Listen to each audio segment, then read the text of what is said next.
Good morning, everybody, and welcome to Camp Kaiju Monster Movie Talk. Today, I would love to talk about King Kong, the OG from 1933. Let's get to it. So, as you know, I'm going to cover three main points. What I loved about it, what I found a little iffy, and what I found really fun. Just like the downright campiest, goofiest stuff that they could pack into this movie. And there's quite a few things. So I will start with just what I loved. And I'll give you a brief history lesson in my life. I hadn't seen this movie since I was a kid. Okay, well, maybe a young teenager. I remember buying the DVD when DVDs were still hot. And I've held on to it all these years, 15 plus years later. And I thought, Godzilla vs. Kong, obviously. I was like, it's time to revisit King Kong. And I just, the most overwhelming reaction I have is, holy crap, this movie still holds up. And I'm talking about those special effects. I mean, claymation, stop motion, whatever you want to call it. That as it is applied in that film is better and more convincing than a lot of the CGI I see out there.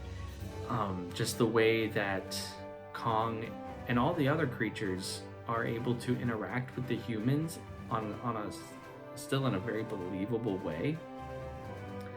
I was like, shoot, that's love it, give me more. And they did. We have a brontosaurus, we have a stegosaurus, we have pterodactyls.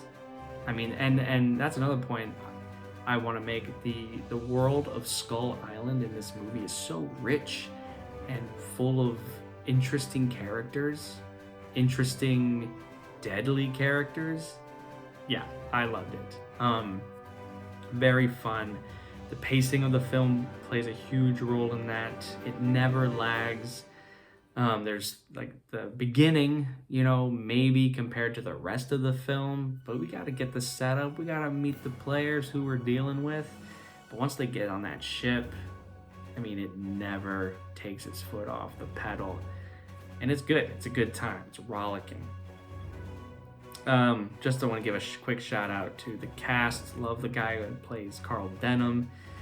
And I love specifically Charlie the cook, the unsung hero of that party. And the Chinese American actor Victor Wong, who played the part. So, speaking of the cast, this goes in. I want to bleed into now what I didn't find super engaging. My biggest critique was Fay Wray's character. Not her, not anything she did. I think she did the best with what she was given. She really, really can scream a lot. I want to say I don't mind the damsel in distress archetype. Obviously, that works in this story, but give her something to say. Give her something to one monologue, just something to lean into.